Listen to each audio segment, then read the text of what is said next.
এ নিয়ে আরও জানাতে চুয়াডাঙ্গার সীমান্ত এলাকা থেকে সরাসরি যোগ দিচ্ছেন সহকর্মী কামরুজ্জামান সেলিম। সেলিম, সীমান্তের এখনকার পরিস্থিতি কেমন দেখছেন জানাবেন আমাদের। শ্রাবন্তী, আসলে আমি এই যে জায়গাটিতে দাঁড়িয়ে আছি এটি হচ্ছে চুয়াডাঙ্গার দর্শনা জয়নগর যে চেকপোস্ট।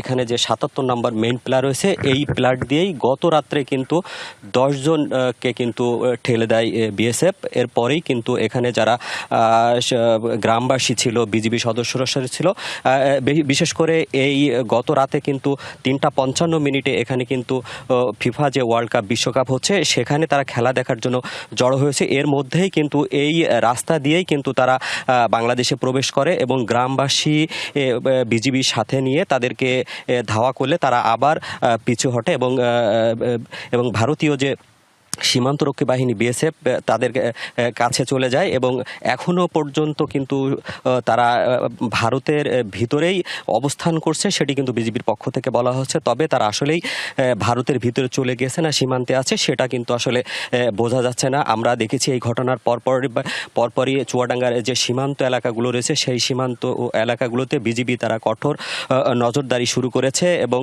তারা যেখানে যে তাদের যে পয়েন্টগুলো রয়েছে সেই পয়েন্টগুলোতে তারা অতিরিক্ত সদস্য কিন্তু মোতায়েন করেছে এবং যে কোনো ধরনের পুশিন কিন্তু তারা কঠোর হস্তে দমন করবে। এর পাশাপাশি আমরা যে এলাকাগুলো রয়েছে এই এলাকার সাধারণ মানুষ যারা রয়েছে তারাও কিন্তু বিজিবির সাথে তারা কিন্তু টহল দিচ্ছে। আমরা বিজিবির যিনি সিও রয়েছে অর্থাৎ অধিনায়ক রয়েছে, আমরা তার সাথে কথা বলেছি।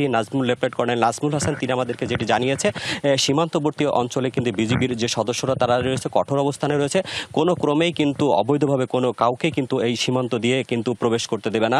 যদি দিতে হয় তাহলে পরে পতাকা বৈঠকের মাধ্যমে আলোচনার ভিত্তিতে তাদেরকে আসলে ফেরত পাঠাতে হবে। তো এই ছিল চুয়াডাঙ্গা সীমান্ত থেকে সর্বশেষ।